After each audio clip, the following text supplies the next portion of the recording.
کے تمام اضلاع سمیت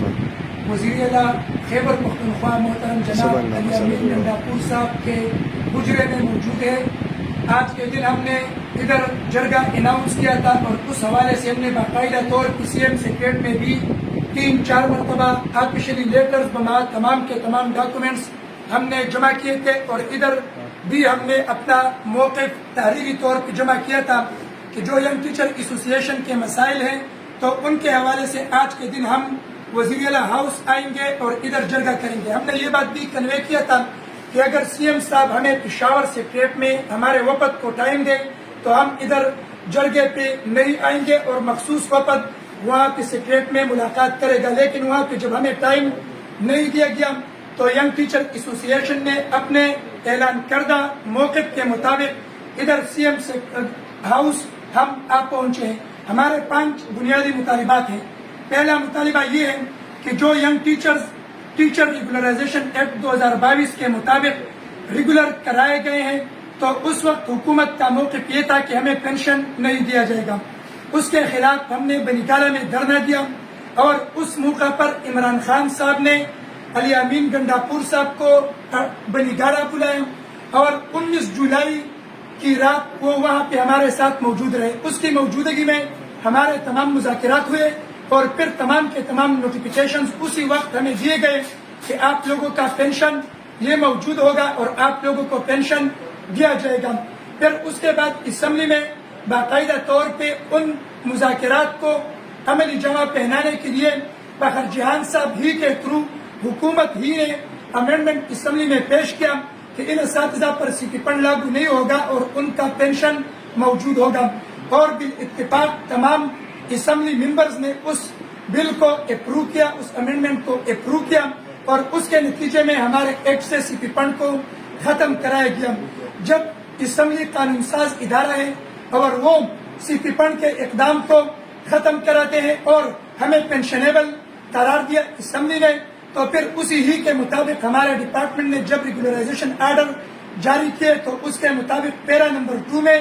واضح الفاظ میں لکھا گیا کہ یہ جتنے بھی ٹیچرز ہیں تو ہم نے ان کو جو 7 جون 2022 سے قبل کے بھرتی شدہ ہے تو ان کا پینشن اور گریجویٹی موجود ہوگی، اور جو اساتذہ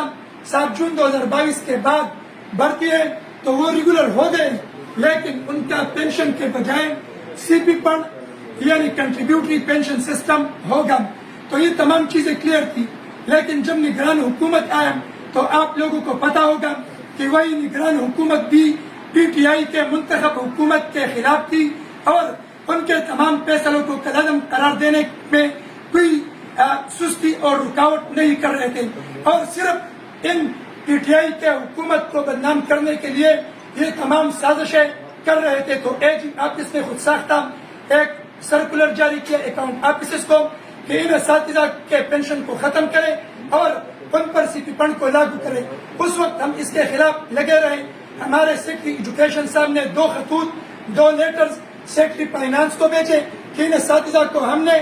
CP فنڈ کے بجائے پینشن میں بھرتی کیا ہے، اسمبلی نے ان کو استثناء دی ہے، لہٰذا AG آفس کے سرکولر کو ویڈرا کرے، لیکن بدقسمتی سے فائنانس ڈپارٹمنٹ نے ابھی تک اس سرکولر کو ویڈرا نہیں کیا، بلکہ اس کے بجائے ابھی اسپیشل سیکرٹری فائنانس نے 4 جولائی کو ایک لیٹر بھیجا ہے جس کے مطابق اس نے بھی یہ کہا ہے کہ ان کو CP فنڈ میں شامل کیا جائے۔ یہ غیر قانونی اقدام ہے، اس بنیاد پہ ہم ادھر آ چکے ہیں۔ دوسرا مطالبہ یہ ہے کہ جو ٹیچر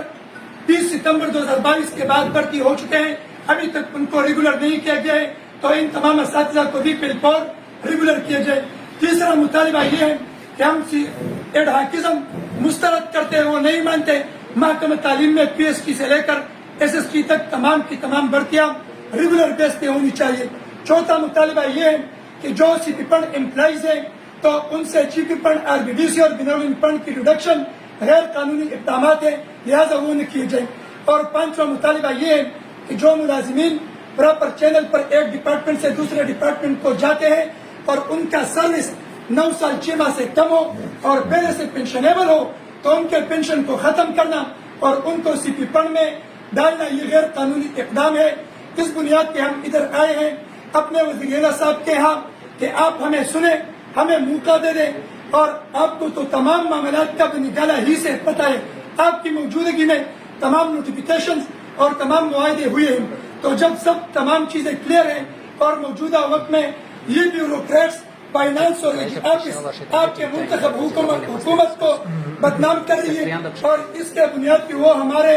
جو مسائل پیدا کر رہے ہیں ہمارے لیے اور ہمارے اساتذہ کو روڈوں پر احتجاجوں پر اور دھرنوں پر مجبور کر رہے ہیں. تو خدا را ہمیں دھرنوں اور احتجاجوں پر مجبور نہ کریں. ہمیں سنیں, ہمیں موقع دے دیں. اگر ہمارا مطالبہ ٹھیک ہے, ہمارا موقف ٹھیک ہے, آپ کی موجودگی میں تمام باتیں ہوئی ہیں, تو پھر ان تمام غیر قانونی اقدامات کے خلاف آپ نے ہمارے ساتھ ہونا چاہیے اور ہمارے ان مسائل کو حل کرنا چاہیے. ہمیں امید ہے کہ سی ایم صاحب ہمیں سنے گا بھی, ہمارے ان قانونی مطالبات کو منظور بھی کرے گا. اور جرگم جس طرح پشتون روایت کا حصہ ہے اور اس رات کے ٹائم ہم سی ایم صاحب کے حجرے میں جرگہ لے کر آئے ہیں, تو ہم امید رکھتے ہیں کہ انشاءاللہ سی ایم صاحب اس پورے جرگے کو مایوس نہیں کرے گا, وہ ہمیں سنے گا اور وہ ہمارے ان تمام مطالبات کو حل بھی کروائے گا اور اے جی آفس اور فائنانس ڈپارٹمنٹ کے ان غیر قانونی اقدامات کو بھی فوری طور پہ رکوائے گا. میں سی ایم صاحب سے یہی توقع رکھتا ہوں کہ ہمیں ٹائم دے دیں اور ہمیں سنیں اور ہمارے ان مسائل کو حل کریں. شکریہ.